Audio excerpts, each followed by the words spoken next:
Good morning students.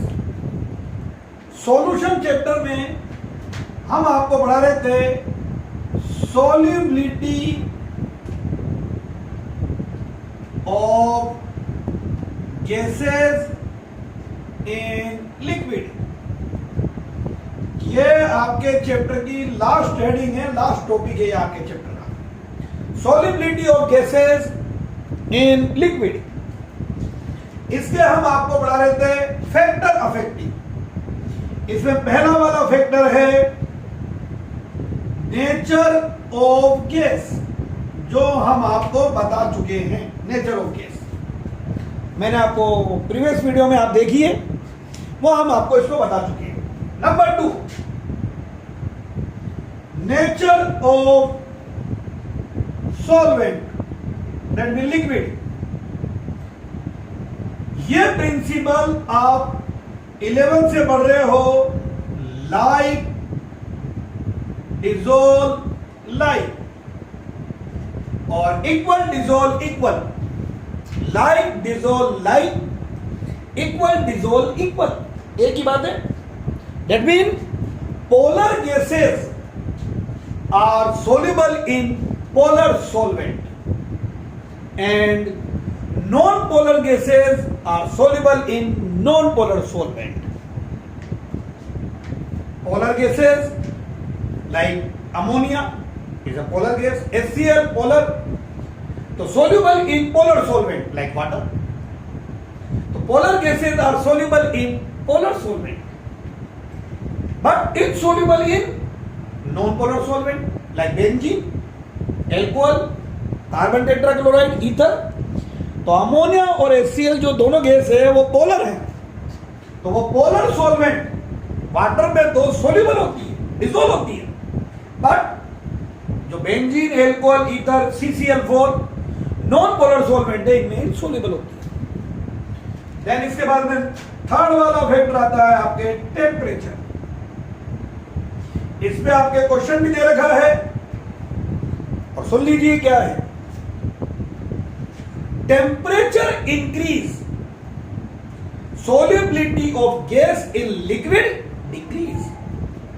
Temperature increase, solubility of gas in liquid decrease. When temperature increase, solubility of gas in liquid decrease. Explain why. तो ये question आपके book में दे रखा है। When temperature increase, आपको आधा तो यही पता है। Temperature increase, solubility of gas in liquid decrease. Why? Answer: it can be explained on the basis of two factors. पहला फैक्टर हो गया according KMT, kinetic molecular theory of gases, kinetic energy of gas directly proportional to absolute temperature. According KMT, kinetic molecular theory of gas, average kinetic energy of gas is directly proportional to absolute temperature. Temperature increase, kinetic energy increase. Kinetic energy half mv square, half increase नहीं होगा, मास नहीं होगा, velocity increase होगी। तो velocity of gas molecules increase, so gas molecule escape out from the surface of liquid, यानी जो dissolution होगा, यहां पर पे जो गैस है वो बाहर निकल जाएगी, escape out from liquid surface.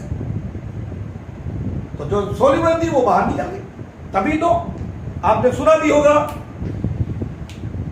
Water है और उसको अगर आपने स्मेल करा, मान लो उसमें थोड़ी सी स्मेल आ रही है, बदबू आ रही है, तो वो डिसॉल्व गैस की वजह से होती है। आप उसको हीट कर दो, तो बॉयल करते हैं, उसमें जो गैसेज है वो सब बाहर निकल जाती है। तो उसको प्यूरिफाई कर सकते हैं बाय बॉइलिंग। तो पहला तो रीजन है according KMT, average kinetic energy of gases directly proportional to absolute temperature. Temperature increase, kinetic energy of gas molecule increase, और काइनेटिक एनर्जी इंक्रीज होगी, that mean velocity of gas molecules increase. So gas molecules escape out from the liquid surface that is solubility decrease.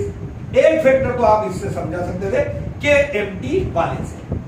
दूसरा factor आप सुनिए कि क्या है। ये gas liquid में डिसोल्व हुई और ये इक्विलिब्रियम का साइन आ गया और ये बन गया solution del H negative। That means exothermic process।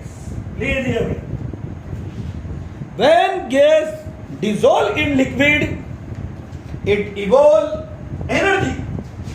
That is, it is a exothermic process। It is an exothermic process। तो dissolution of gas in liquid is an exothermic process। is an exothermic process। और exothermic process के लिए आप लगाओगे according Le शेटलियर principal. according Le शेटलियर principal लीजिए भाई, temperature increase, ये temperature increase, equilibrium will shift in backward direction. Equilibrium will shift in backward direction. तो equilibrium backward direction में आएगा। दैट मींस सॉल्यूशन में जो गैस थी वो अलग हो जाएगी लिक्विड से, बैकवर्ड डायरेक्शन में आएगा। अब बैकवर्ड डायरेक्शन में आया, सॉल्यूशन से गैस अलग हो गई, सॉल्युबिलिटी डिक्रीज हो गई। तो पूरा दोनों reason, when temperature increase solubility of gas in liquid decrease due to the following reason। A, पहला reason, according KMT kinetic molecular theory of gas, temperature is directly proportional to average kinetic energy of gas molecules। average kinetic energy of gas molecule। so temperature increase, velocity of gas molecule increase, that is gas molecule escape out from liquid surface and solubility decrease। second factor, dissolution of gas in liquid is an exothermic process। according Le Chatelier principle, temperature increase, equilibrium will shift in backward direction। equilibrium will shift in backward direction, that is solubility of gas in liquid in decrease। और last factor आपके आता है pressure, most important, समझ लीजिए। और इसी को हम बोलते हैं हेनरीज लॉ। ये आपके आता है, देख लीजिए भाई कि क्या होता है हेनरीज लॉ। प्रेशर का रोल हेनरी ने बताया था। Factor affecting of solubility of gas in liquid, क्या कह रहा है ये, देख लीजिए। At constant temperature, at constant temperature mass of dissolved gas in a certain volume of solvent is directly proportional to pressure applied on the gas। समझना पूरा। इस पे दो क्वेश्चन आपके दे रखे हैं बुक में, दोनों इस नाम से ये बोर्ड में आएगा, Henry's law, state Henry law. और ये स्टेटमेंट आप बना रहे हो यहां पर, at constant temperature mass of dissolved gas in a certain volume of solvent is directly proportional to pressure applied on the gas। एक बार फिर बोल देता हूं मैं, बोर्ड पे देखिए ताकि आपको याद हो। एट कांस्टेंट टेम्परेचर है, mass of dissolved gas is in a certain volume of solvent is directly proportional to pressure applied on the gas। At constant temperature, mass of dissolved gas in a certain volume of solvent is directly proportional to pressure applied on the gas। जिस gas का pressure ज्यादा होगा उसका मास भी ज्यादा dissolve होगा। M is equal to KHP। Here KH Henry's constant, इसको Henry's constant बोलते हैं। हेनरीज कांस्टेंट, ये हेनरीज कांस्टेंट होगा। That mean m upon p is equal to k, it's constant. m mass of dissolved gas, p pressure applied on the gas, और ये kh आ गया। Henry लो का statement आ जाए, आपको यही लिख करके आना है। At constant temperature mass of dissolved gas in a certain volume of solvent, in a certain volume of solvent is directly proportional to pressure applied on the gas. That means at constant temperature m directly proportional to p. और then इसके बाद आते हैं आपके पास में application of Henry's law. सुनिए, ये भी आपके क्वेश्चन दे रखा है, state Henry law and write its applications.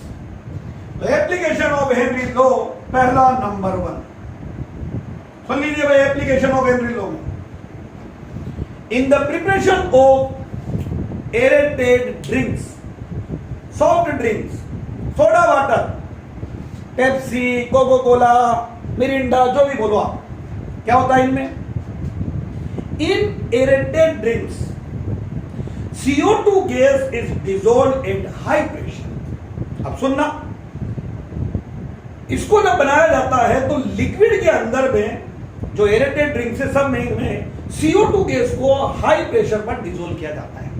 That mean उस बोतल पर ऊपर CO2 गैस होती है, वहां पर और कंप्रेस करके उसको हाई प्रेशर लगाते हैं। तो आपको पता है प्रेशर अगर ज्यादा होगा, प्रेशर अगर ज्यादा होगा, समझना, तो डिसॉल्व्ड मास भी ज्यादा होगा। तो CO2 जो है उसमें ज्यादा डिसॉल्व हो जाती है, के लग के एयर टाइट हो गए खा गए।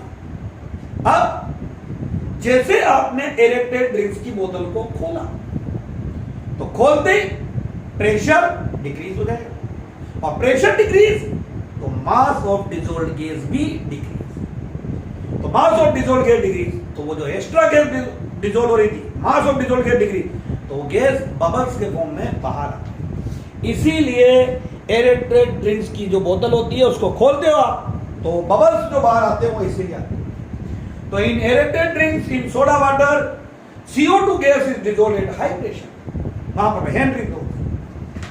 नंबर 2 इसका होता है, पढ़ लो, इन पे क्वेश्चन आ रहे हैं सब पे। इन रेस्पिरेशन, देखिए रेस्पिरेशन में हेनरी लॉ कैसे हो रहा है। जब हम इंस्पिरेशन कर रहे हैं, हम ब्रीथ कर रहे हैं, तो हम ले रहे हैं mixture of gases, O2, N2, H2 जो है सब CO2 सब गए लंग्स में। अब सुनना कि क्या, लंग्स में O2 का प्रेशर ज्यादा होता है, ऑक्सीजन का प्रेशर ज्यादा होता है।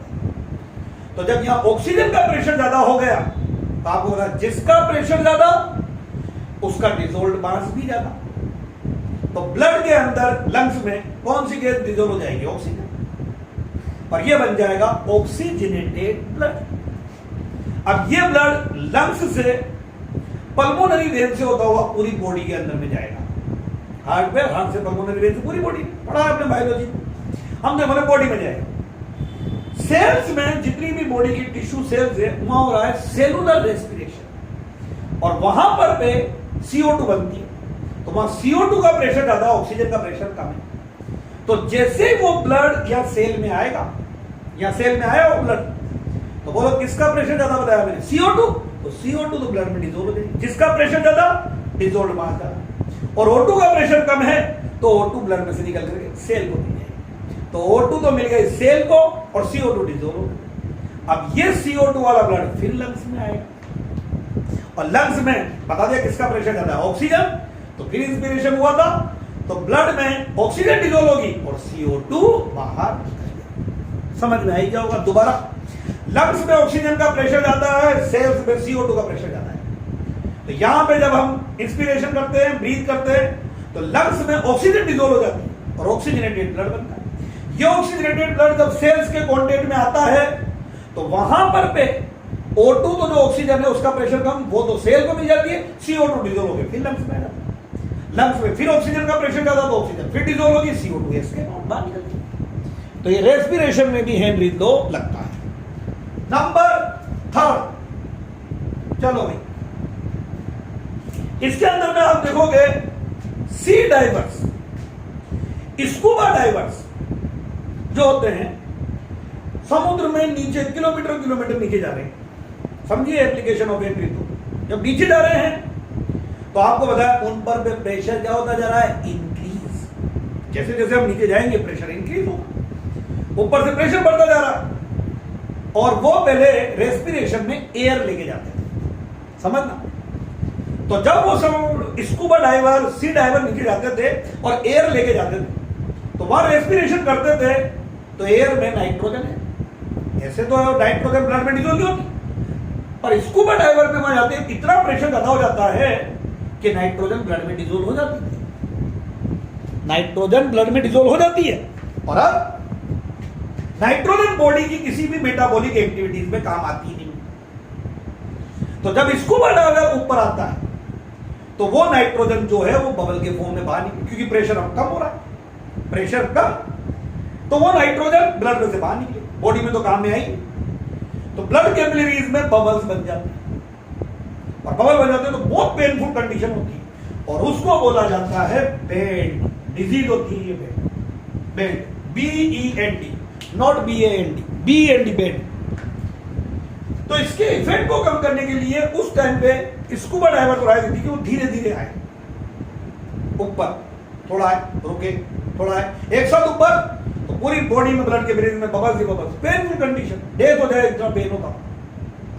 तो उसके लिए धीरे धीरे फिर एयर को डिस्प्लेस किया गया और मिक्सचर काम में लिया गया ऑक्सीजन एंड हीलियम का। एयर को हीलियम से डाइल्यूट किया गया। अब बच्चा बोलेगा सर हीलियम क्यों? बिकॉज हीलियम जो होती है इज इनसोल्यूबल इन ब्लड, वो ब्लड में सोल्यूबल नहीं होती। तो ऑक्सीजन और हीलियम का मिक्सचर आर्टिफिशियल रेस्पिरेशन में काम में लिया गया। सेम टू सेम एक और एप्लीकेशन है हेनरी लो से पता चला। अभी स्कूबा डाइवर पे गए थे, अब हम माउंटेन पे चलते।